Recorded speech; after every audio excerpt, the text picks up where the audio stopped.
In the Shir was discussed how the spies lacked faith. Yes, that's what the Ramban says. Even though the report was factually accurate. Yes.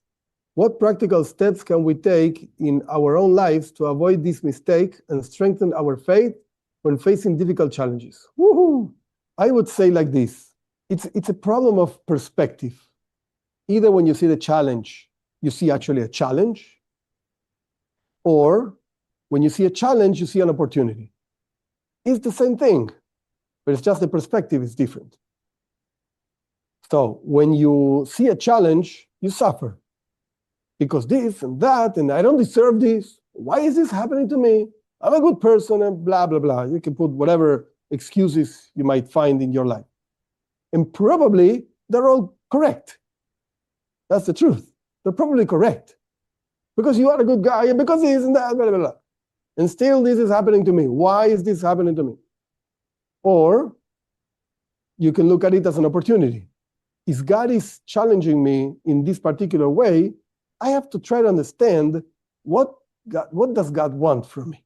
I heard many years ago an example on this. It's not such a nice example. And of course, it's a fantasy. It's not true. The doctors, the whatever, scientists made an experiment. Again, it's a joke. It's not true. They made an experiment and they wanted to understand the mind of children. So they put one child into a room full of toys and candies and, best of the best for the child.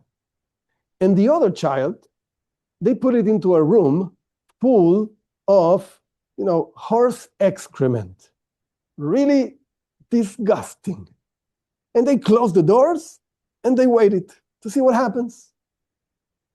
I don't know, some time happened, passed some time, and the child in the room full of candies and toys and Gan Eden paradise started crying. Mommy, mommy, he wanted mommy, mommy, mommy.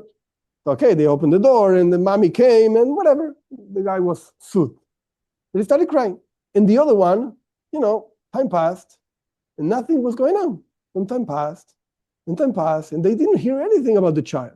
He was not crying, he wasn't screaming, nothing was going on. And they started getting worried. What's going on with the other child? Maybe he passed away, I don't know. It was too much. So after a number of hours, they decided to open the door. This is just too much. What's going on? So they opened the doors and the child was with the excrement. One way, throwing this way, throwing the other way, like excrement all over the place. And the doctor said, oh, this guy went crazy. Let's ask him what's going on. Excuse me, what are you doing? This is all excrement, it's so disgusting. And the child says, look, this place is full of horse excrement. I'm looking for the horse. There has to be a horse somewhere. Otherwise, where all this garbage came from? I'm looking for the horse. He wanted to play with the horse. So that's life, basically. That's life. Either you want mommy, which is okay, but whatever, you don't know how to appreciate what you have around you, or you really look for the horse. Where's the horse? Something is good. Something is in for me. In a good way, I mean it. Something is in for me. What's in for me? Now, I have to make one note on this story, so to speak. Sometimes the way of dealing with whatever challenge it is to get away from the challenge. Sometimes that's the proper attitude. That would mean maybe, I don't know, in the story, not to look for the horse, but to try to open the door. Maybe. Suppose there was no horse. Let's suppose we're the scientists and we know the truth. There's no horse over here. Forget it. You're never going to find anything to try to open the door. And leave this place. It's disgusting. It is sometimes the solution.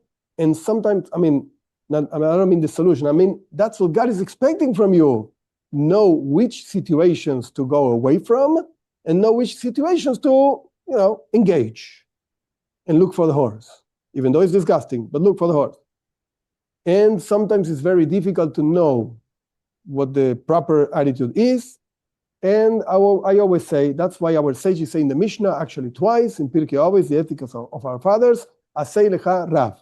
get a master, get a teacher that can help you, that knows you, that understands you, that has a lot of compassion, empathy, and so on, that can understand your situation and can tell you. And you always have to hope, that's already your relationship with God, that God should put the proper words in the mouth of this person you're asking and go do what he says, or what she says, whatever the case is.